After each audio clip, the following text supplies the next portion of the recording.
the data hygiene part of bringing clean data to make sure that the machine learning models are. What would your take be? We had to do was we started off with, I think it was over 1,500 different examples we sent into the engine to start the machine learning piece of it. And it was extremely difficult for our testing group and some of the business people to really understand the data transformation and how it works. That our QA people are used to, typical like if then else type algorithms. And if it does this, it's going to do this. With AI and the data scrubbing and stuff, it's not as simple as the typical programming.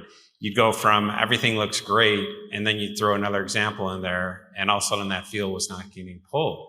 Well, it happened to be there was a little difference in a verb or a noun, the sentence or the sentence before that the machine learning algorithm would take into account and saying, because of all these different examples, we're thinking a different expectation. And it was a different thought process from our testing group and perspective that, hey, it's not always going to go up. We kind of took some dips in terms of the accuracy rates because there's just so many different variations in how the algorithm works. What would you do different this step, knowing what you know now? A lot of my answers are the way I always did it before and the way I think about it now. So I'm going to kind of go back to that.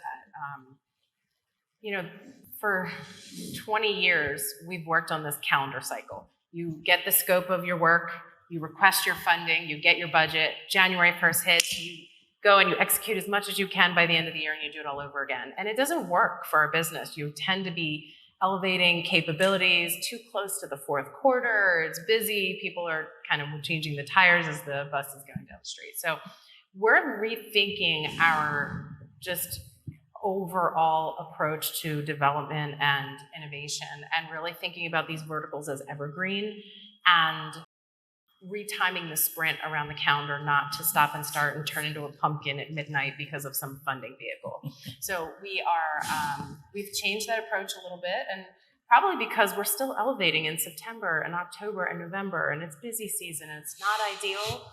We'll get through it, but in the future, in 2023 and beyond, we're changing the way we approach development and just technology in general. How do you guys see, your company is reacting to the disruptive forces that are trying to take your business? We operate, at least at Equitable, and I know you know, in a group environment, which means there are multiple decision makers, B to B to C.